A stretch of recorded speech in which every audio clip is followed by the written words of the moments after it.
இனி வீட்லயே பானிபூரி செய்யலாம் எல்லாரும். ஆச்சி பானிபூரி கிட்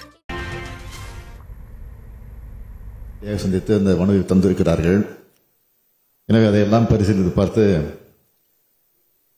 முன்னாள் சட்டமன்ற பேரவை மற்றும் மேலவை உறுப்பினர்களுக்கு தற்போது வழங்கப்பட்டு வரக்கூடிய மாத ஓய்வூதியம் 30,000 என்பதை 35,000 ரூபாயாக 1/4/2025 முதல் உயர்த்தப்படும். தற்போது வழங்கப்பட்டு வரக்கூடிய முன்னாள் சட்டமன்ற பேரவை மற்றும் மேலவை உறுப்பினர் குடும்ப ஓய்வூதியம் மாதம் 15,000 ரூபாய் என்பது மாதம் ஒன்றுக்கு ரூபாய் 17,500 ரூபாயாக உயர்த்தி வழங்கப்படும். முன்னாள் சட்டமன்ற பேரவை மற்றும் மேலவை உறுப்பினர்களுக்கு தற்போது ஆண்டு ஒன்றுக்கு வழங்கப்பட்டு வரும் மருத்துவப்படி 75,000 ரூபாய் என்பது 1 லட்சம் ரூபாயாக உயர்த்தி வழங்கப்படும். ஏற்கனவே இந்த ஆண்டின் மருத்துவப்படி தொகை வழங்கப்பட்டுள்ளது. மீதம் 25,000 ரூபாய் இதற்கான விதிகள் திருத்தம் பெற்று பின்னர் வழங்கப்படும் என்பதை நான் இந்த நேரத்தில் தெரிவித்துக் கொள்கிறேன். அந்த அமைப்பை சார்ந்திருக்கக்கூடியவர்களும் என்னை வந்து நேரடியாக சந்தித்து அந்த மனுவை தந்திருக்கிறார்கள்.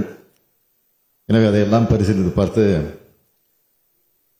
முன்னாள் சட்டமன்ற பேரவை மற்றும் மேலவை உறுப்பினர்களுக்கு தற்போது வழங்கப்பட்டு வரக்கூடிய மாத ஓய்வூதியம் 30,000 என்பதை 35,000 ரூபாயாக 1/4/2025 முதல் உயர்த்தப்படும். தற்போது வழங்கப்பட்டு வரக்கூடிய முன்னாள் சட்டமன்ற பேரவை மற்றும் மேலவை உறுப்பினர் குடும்ப ஓய்வூதியம் மாதம் 15,000 ரூபாய் என்பது மாதம் ஒன்றுக்கு ரூபாய் 17,500 ரூபாயாக உயர்த்தி வழங்கப்படும்.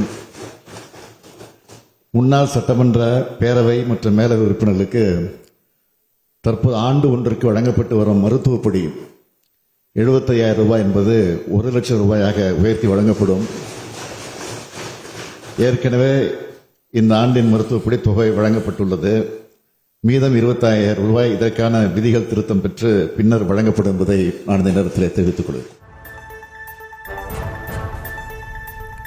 சட்டப்பேரவையில் முதலமைச்சர் மு.க.ஸ்டாலின் உரையாற்றினார். அந்த காட்சிகளை பார்த்தோம். கூடுதல் விவரங்களை பின்னர் வரும் செய்திகளில் விரிவாக பார்க்கலாம். இனி வீட்லயே பானிபூரி செய்யலாம் எல்லாரும். ஆச்சி பானிபூரி கிட்